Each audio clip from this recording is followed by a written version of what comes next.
जोडवाईपेठ police Thane Solapur शहर येथे mobile गहाळ झाल्याबाबत तक्रारी वाढल्याने दाखल झालेल्या गहाळ मोबाईल यांचा शोध घेण्याबाबत वरिष्ठ पोलीस निरीक्षक सुहास चव्हाण यांनी गुन्हे प्रकटीकरण पथकास आदेशित केल्याने डीबी पथकाचे प्रमुख सोमनाथ पळसळकर यांच्या मार्गदर्शनाखाली police head constable 1685 Khajappa Parasappa Arenavaru Jodbhavipeth police ठाणे यांच्याकडे सदरचे काम सोपवण्यात आले होते। त्याने प्राप्त CDRचे विश्लेषण करून सन 2022, सन 2023 व सन 2024 मधील 24 विविध कंपनीचे अँड्रॉइड मोबाईल हँडसेट रुपये 4,45,000 किमतीचे मोबाईल सोलापूर शहर व परराज्यातून हस्तगत केलेले आहे। सदरची कामगिरी ही पोलीस आयुक्त एम राजकुमार, पोलीस उपायुक्त परिमंडळ विजय कबाडे, सहाय्यक पोलीस आयुक्त विभाग 1 अशोक तोरणमल, वरिष्ठ पोलीस निरीक्षक सुहास चव्हाण, पोलीस निरीक्षक शबनम शेख यांच्या मार्गदर्शनाखाली जोडवाईपेठ पोलीस स्टेशन गुन्हे प्रकटीकरण पथकाचे प्रमुख सहाय्यक पोलीस निरीक्षक Palsalkar, police head constable Khajappa Arenavaru, Shrikant Pawar, सायबरचे नेमणुकीस असलेले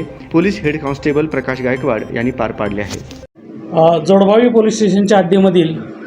गहाळ झालेल्या मोबाईलचा शोध घेण्याचं काम पोलीस हवालदार खाजप्पा आरेनवरू यांनी चांगल्या प्रकारे केल्याबद्दल त्यांचं पोलीस आयुक्तालयातर्फे पहिल्यांदा आम्ही आभार मानतो आणि त्यांचं अभिनंदन करतो। जे मोबाईल चोरीला गेले होते,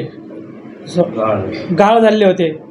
ते गहाळ झालेले मोबाईल आपल्याला तांत्रिक विश्लेषणाद्वारेच सर्वसाधारणपणे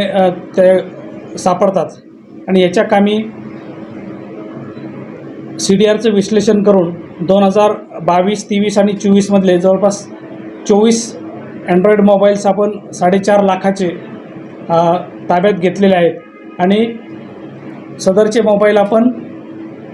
ज्या व्यक्तींचे चोरीला गेले होते त्यांचे प्रातिनिधिक स्वरूपांमध्ये 6 जणांचे मोबाईल आज आपण इथं परत करत आहोत।